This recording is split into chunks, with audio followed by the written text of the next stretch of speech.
Hello guys! So sa video na to, papakita natin kung paano mag-register at mag-activate ng account using other mode of payments. Using your GCash papunta sa other mode of payments. Okay? So, copy nyo lang yung referral link nung taong nag-invite sa inyo. Tapos, i-paste nyo yan sa inyong browser. Meron lang ganito na verification. Click nyo lang yan. And wait nyo na lang na lumabas itong form. Okay? Tapos, i-fill up nyo na siya.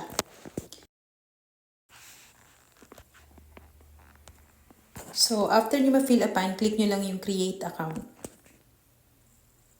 Alright. So, may lalabas na ganito. Fill up nyo lang yung full name.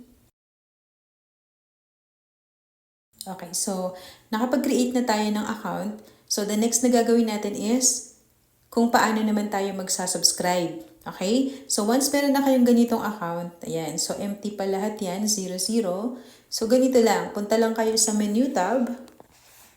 And then, click nyo yung subscribe now. Okay, so ito na ngayon yung mga subscription plan na pagpipilian natin. So, i-browse nyo lang yan and tignan nyo yung amount of capital na nagre-range. So, say for example, itong VIP Platinum, kailangan mo ng 51,000 to 5 million para makakuha ka ng subscription na to. Okay? The next is yung 500, which is pinaka-shortest plan, which is for 15 days lang. Okay? So, kikita yung capital mo ng 45% kapag ito yung pinili mo. Okay? Nakadepende sa capital na ilalagay natin. And then, may mga other subscription pa dito. Ito yung pinaka-affordable. From 100 lang, pwede ka nang mag-subscribe. And then, ito yung loyalty privilege. Walang subscription button na nakalagay. So, ito yung automatic na nagkakaroon tayo every time na mag-withdraw tayo. So, yung loyalty privilege na nadideduct sa withdrawals natin dito na pupunta. Okay? And these are the other options. Ito pang malakihan na yan. Sa mga corpo yan. So, ang ilalagay natin dito is 5,000. So, ang kukunin natin na plan is yung VIP Gold. Which is, meron lang siyang 15 days contract. It means, after 15 days, pwede na nating withdrawin yung capital. And yung profit natin, as long as meron tayong 100 na kinita sa dashboard, pwede mo na siyang i-withdraw. Okay? So, click natin yung subscribe now. Ayan. So, paglabas nito guys, basahin nyo lang for confirmation. Ito yung mode of payments natin. Yung pay via na yan. Click mo lang tong select one, yung arrow. And then, ito na po yung lahat ng options na pagpipilian natin. So, BUSD, that's cryptocurrency. Meron din tayong Tether USDT. So, ito yung other options, guys. Okay? Hindi lang GCash. Ito yung madalas na gamit sa Pinas. Mostly, even nasa abroad, GCash talaga. Okay? So, ito yung unang nag-exceeded na pupuno. So, pag i-click nyo yan, and tinry nyo mag-send from your GCash, pag nakita nyo exceeded na, meron pa namang other option dito. So, merong CIMB Bank, merong GoTime, Como, Maya, C-Bank, at saka Union Bank. Okay? So, GCash yung panggagalingan ng pangbayad mo. Meron siyang 15 pesos na fee. Okay? So, this time ang piliin natin, so, Maya e-wallet na lang. Okay? Pwede rin GoTime yan, guys. Pwede nyo piliin yan. Union Bank. Depende sa inyo kung ano yung gusto nyo. Okay? Papakita ko lang sa inyo kung paano mag-fund galing sa inyong GCash. Alright? So, select natin yung Maya e-wallet. Yan. So, hindi ibig sabihin na sinelect natin yung Maya, yun na yung gagamitin nating pambayad or pang-send ng payment natin. So, lagay natin yung amount, 5,000. Katulad sa akin, ang gagamitin ko is yung GCash. Alright? So, dahan-dahan lang sa pag-click and one time lang tayo mag-click ng button. Okay? Once na na-confirm nyo na yan, ang 5,000 ay kikita ng 2,250 after 15 days. Diba? Ang ganda. So, click yung yes. So, ito na siya. Ito na yung details. Ito na yung next na lalabas sa inyong mga screen. Yung account number ni CEO at saka yung kanyang name dito. So, dito natin isi-send yung ating 5,000 na subscription. Okay? So, copy muna natin itong number. Yan. Tapos, punta na tayo sa GCash. So, dun sa inyo guys, wait lang, ayan. If I were you, isave nyo na yung number ni CEO. Okay? Might be later. So, punta kayo sa inyong phone. Ayan. Tapos, dito, isave nyo na yung, ayan. So, save nyo yung number ni CEO. Since ako nakasave na yan, hindi ko na siya isi-save. So, sa inyo, isave nyo kasi yan naman yung account na lagi nating pagsasendan. Habang hindi pa tayo naka-fully decentralized. Kaya tayo ganito na medyo parang manual payment kasi hindi pa tayo decentralized pero papunta na tayo doon. Okay? So, let's go back to my GCash. Ito na, magsasend na tayo. So, click lang natin yung send. Express send. Yan. And then, dito, pe-paste mo dito yung number or since sinave natin siya, mas madali at para sure, click mo lang tong phone, ano na yan, icon. Tapos search natin yung CEO. Ayan, so select natin si CEO, Herwin. Ayan, so click mo lang yung mobile. There you go. So yan, type na natin kung yung amount, so 5,000. Tapos ilagay natin, optional lang yan, ilagyan ko lang ng as and task para alam ko kung saan ko ginamit yung pera. Then click next. Ayan, so ito yung importante guys. So click lang natin itong confirm that details are correct and pwede na nating i-go through or i-click yung send 5,000. So nag-exceeded na pala yung aking monthly limit. So, yan. Exceeded na. So, hindi ko magagamit yung GCash. So, double purpose na lang to. Ang gagamitin ko ngayon is yung GoTime na lang. Okay? Since hindi nag-success yung ating GCash payment dahil na-limit na ako. Pero in your case, pwede kayong mag-send gamit ang inyong GCash papunta sa Maya or other mode of payments. So, since ganun yung nangyari, kailangan nating baguhin to. Okay? Hindi natin i-go through ito kasi naka-Maya e-wallet payment. Uulitin natin siya. Okay? So, punta lang ulit tayo sa subscribe now.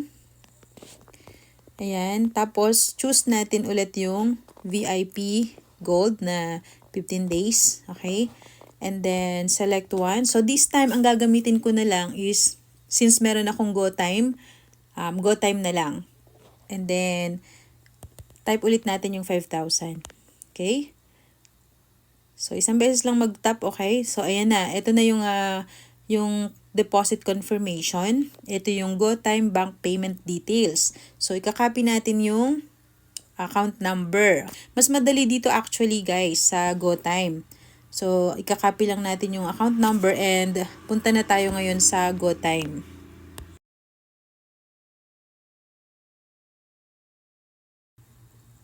Ayan.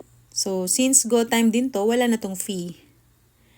Punta ngayon tayo sa Send and Transfer. Ayan. Tapos, so meron na akong na-send dito mismo kay Sir Hero. Pero sa mga magsasend pa lang, click mo lang tong GoTime Bank. Okay? So, now, itype lang natin yung amount na 5,000. And then, click Next. Okay, so ito na yung kinopy natin na account number. Paste mo lang yan. And then note. Sa note, pwedeng as in task lang lagay natin para alam natin na doon napunta. Okay? Yan. So, meron lang ditong details for confirmation. Tapos, 0 fee pagka galing sa GoTime to GoTime. Okay? And then, automatic lalabas na agad yung account ni or yung name ni Sir Hero. Okay? So, click na natin yung transfer.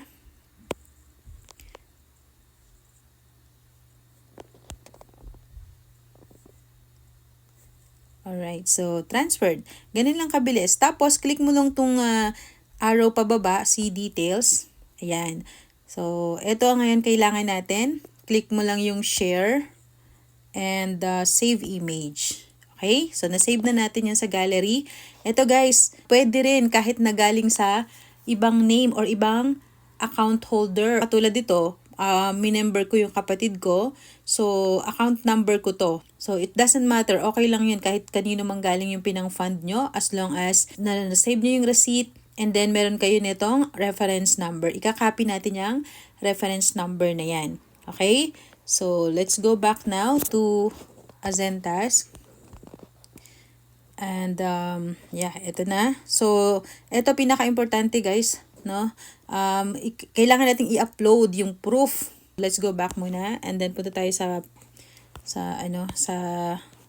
gallery. Okay, dito natin sinave yung ito yan. So, ito yan, 5,000. Make sure guys na kung ano yung receipt, dapat yun yung receipt na i-upload nyo ha. Kasi baka mamaya may mga nakasave kayong ibang receipt dyan. Yun yung ma-upload nyo. Yun yung dun nagkakaproblema. Okay? So, ito, ikakopy lang natin tong reference number. Copy yan. Okay? Then, balik na tayo sa Azentas. So, ito na. I-upload natin yung screenshot na yun or yung receipt. So, click mo lang yung choose file. Yan, photo library. I'm using iPhone, guys. Okay, so ito. Yan, confirm nyo lang. Ayan, 5,000 yun, di ba? Okay, click done. So, naka-upload na siya. And then, dito sa proof, enter proof, dito natin ipipaste yung reference number. Ayan. Okay? So, ngayon, pwede na natin i-click yung Pay Now button. So, isang beses i-click, nagra-run na siya. And let's wait until mag-succeed na. Okay? Your deposit has been taken. So, ito yung mga ads guys. Huwag nyo lang pansinin or i-X nyo lang yan. So, okay. Napunta tayo doon. I-X lang yan. So, ito. Close. Alright. So, once na nakita nyo na ganito na siya, may nagra-run dito, ibig sabihin, processing. So, kailangan lang itong i-verify ng admin. And once na-verify nila na genuine or tama yung receipt na in-upload nyo, pagka na-verify na nila yon, i-approve na nila and makikita mo na to na success na siya. So, paano malalaman kung approved na or successful na yung subscription mo? Punta ka dito sa menu tab, and then subscription history. Okay, so since wala pa ditong nakalagay, ibig sabihin still on process. Pero once na approve na yan, makikita mo na dito yung subscription mo. Okay? Tsaka yung date kung kailan ka mag-start ng AI-generated profit or ng 3% na earnings mo. So, same time, for example, ngayon na-approve na siya. Same time tomorrow, ganitong oras, start na ng profit mo. So, yung 5,000 na capital, guys, pakita ko lang sa inyo para may idea kayo. Yung 5,000 na capital, multiply mo yan sa 3%, 150 pesos per day. Tama? Tapos, 15 days. So, kikita yung 5,000 mo ng 2,250. And then, after 15 days, so itong 2,250 na to, so daily mo is 150, pwede ka actually mag-withdraw daily kasi 100 lang na may minimum. Pero, pwede mo siyang i-compounding. I-resubscribe mo lang siya para madadagdagan everyday yung profit mo. Okay, yung AI-generated profit. So, end of the day, after your contract ng 15 days, ang total ng pera mo is 7,250. Okay? So, napakalupit, diba? Wala ka namang, kumbaga, walang nawala sa atin. Kasi yung capital na inilagay natin ay babalik ng buo. So, kung halimbawa, nagkaroon ka ng emergency, pwede mong i-contact si CEO at sabihin mo na gusto mo munang i-withdraw yung buong capital mo kasi meron kang paggagamitan. So, pwede yun. And CEO will release your capital 100%. Walang 20% na deduction. Kasi every withdrawals dito may 20%. Okay? That's okay kasi yun ay napupunta sa ating loyalty privilege. Alright? So, napakalaki din ng pakinabang or napakaganda rin ng magkaroon tayo dito at makaipon ng loyalty privilege. So, that's how you do it guys. Medyo mahaba pero para lang ito sa kalinawan ng lahat. Para maintindihan natin yung proseso ng malinaw. Okay? I hope malinaw. So, maya-maya lang ma-approve na to. Okay? So, that's how you do it guys. And I hope may mga natutunan ulit kayo. So, again, invite ko kayo to subscribe to my channel para updated kayo lagi. And I'll see you all. Happy earnings everyone. Bye-bye!